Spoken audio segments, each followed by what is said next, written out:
and welcome to Murder with Friends, the show where two friends get together and talk about some of the darker sides of history. I'm your host, Grace Baldridge, and joining me today is one of my best friends in this city, Sara Spadacene. Hey guys! And fun fact about you, Sara, is that you were on the very, very first episode we ever taped of Murder with Friends when it was just sort of a little inkling of an idea. Yes. And it was, I don't know how else to explain this, but we got a little bit too drunk. Yeah.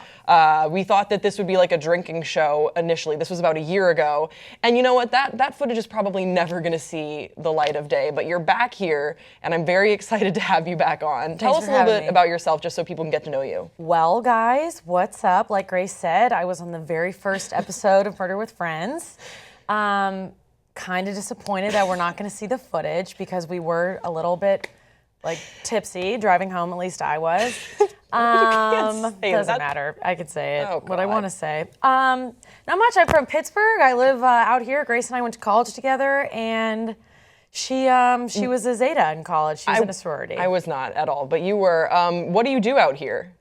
I am an actress in LA. Yeah, you are. Yeah, you are. And Sara, that is why I wanted to bring you on for this specific story, because we are going to be talking about the Black Dahlia. Sweet. And this has been a story that has been requested by a number of people that have been watching the show, so I'm very excited to dive into this.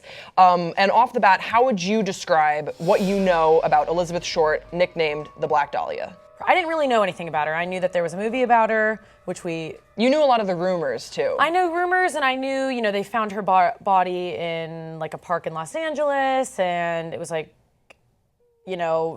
never found the killer.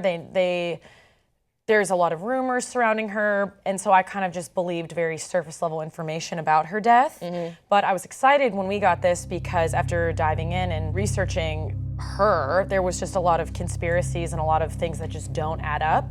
So I'm excited to talk about that today. And I also think that there's sort of a legacy that we're going to get into later on in the episode, how her experience as an actress in LA and her treatment is actually not so different with maybe some things that you've experienced today, which I think will be sort of interesting to examine those consistencies. So, diving right into it, Elizabeth Short was murdered in 1947. She was cut in half and she was drained of all her blood, and her body was actually cleaned, and she was cut across the mouth to the ears. But I don't want to dive into it, just me. Let's throw to a video explaining exactly what happened to Elizabeth Short.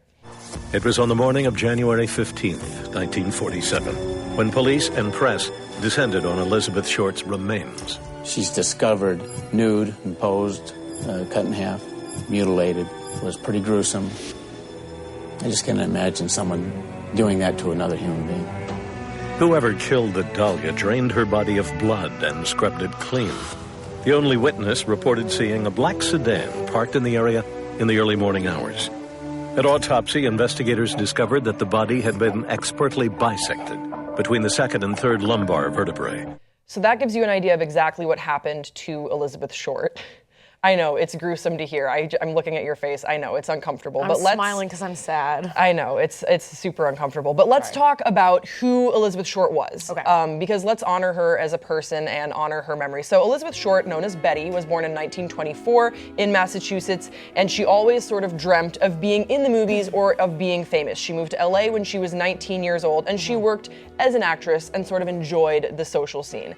Now, a lot of times when we talk about this case, people say that she was an aspiring young actress and she was really hardworking. But from my research, what I have found is that, yes, she did want to be an actress, but she didn't really put in the work and the hours. She didn't really have the work ethic to go the distance. She had a couple screen tests, but she never really had any major auditions. And that is something that I still think rings true today. Would you agree? Yeah. Yeah. Well, I mean, think about the number of actresses that you know that say, I want to be an actress, I'm moving out here to LA, that get caught up in the social scene. Yeah, I mean, I think that's very true. And even me, I find myself maybe tipping it a little too hard from time to time. Mm-hmm. But I mean, it's a difficult place. That's why LA is like the city of lost souls. Like, you get here and you're exposed to so much. And a lot of it is fun stuff, you meet so many different people from all over the world with different life experiences, and it is easy. And she traveled a lot too, right? Yeah. Well, she was a transient person, and I think that is a high-risk lifestyle. A lot of people that knew her said that she got a lot of her meals from dates, and that eventually became sort of misconstrued that she was a whore, and that's not the case, because a lot of women, in those days would, you get a free meal on a date. Guys would take her out, and she enjoyed that. Right. But it's risky behavior. It doesn't necessarily mean that she was sleeping with these guys. But she did. She traveled around. She couldn't really hold down a job. And she, because the guy would be like, oh, I'm heading to San Diego. I have this cool place. Do you want to come with me? And she's like, sure. And the sort of the long-term thinking, the ramifications of what her actions, it didn't seem like that thought was there. But again, we're talking about a 20-year-old girl. Yeah, I mean, I even, especially when I first moved here and I couldn't figure out my side jobs and what it was, the kind of money I needed to pay my rent or be able to do extracurricular activities and pay for myself. I would even say yes if a guy would ask me out to dinner. I would say yes and I would go because I knew it'd be a free meal and I'm not that good of a cook, so I didn't want to make myself dinner. And I'm not saying that's true for every person, but I have found, and just from my good friends that are also actors, again, not saying that this is every single person that moves to LA ever, but a lot of my circle of friends have done that, have been in that position where they're like, dude, I have $34 in my bank account until it's Tuesday, I have until Friday.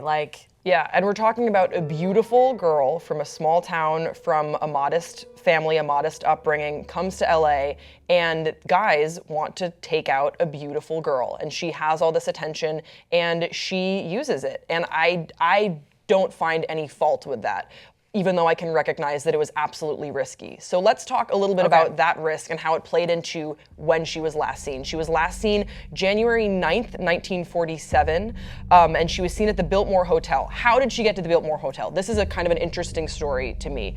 She was in San Diego, like I said before. She had just sort of found her way there, and she ended up staying with a woman named Dorothy French, and she stayed with Dorothy French for about a month on her couch, just crashing. Just chilling. And she had told Dorothy that she had all these sort of screen tests and different opportunities back in LA, but she had this, she was heartbroken, and it seems like she may have lied about having a husband in the war, or having some sort of a serious boyfriend or fiance in the war. And eventually Dorothy was like, you gotta go. I can't, I find you very interesting, Betty, but you have to leave. You can't stay, Betty. You can't stay on my couch anymore. Yeah.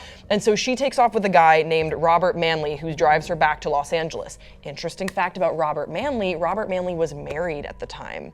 So why was he driving Elizabeth Short back to Los Angeles? And when her body was discovered, of course he was a suspect. Right. But it turns out what he said to police, and it's safe to say he was not the murderer. They really did check him out. They even put him on a truth serum, apparently, and he totally told the truth and also had major hallucinations as a result of putting him on that truth serum. Thank you.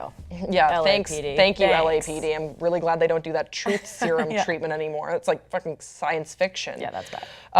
And he said that he was trying to see if he was really in love with his wife, and that's why he was driving her back, but nothing happened with her, which I think is a little bit suspicious, but whatever. He drops her off at the Biltmore Hotel on, again, January 9th, 1947. Elizabeth Short says to him she's waiting for her sister. Her sister's going to pick her up. She's going somewhere. He's never even heard of the sister before, but how well did he even know her? She's known to tell some tall tales, so whatever.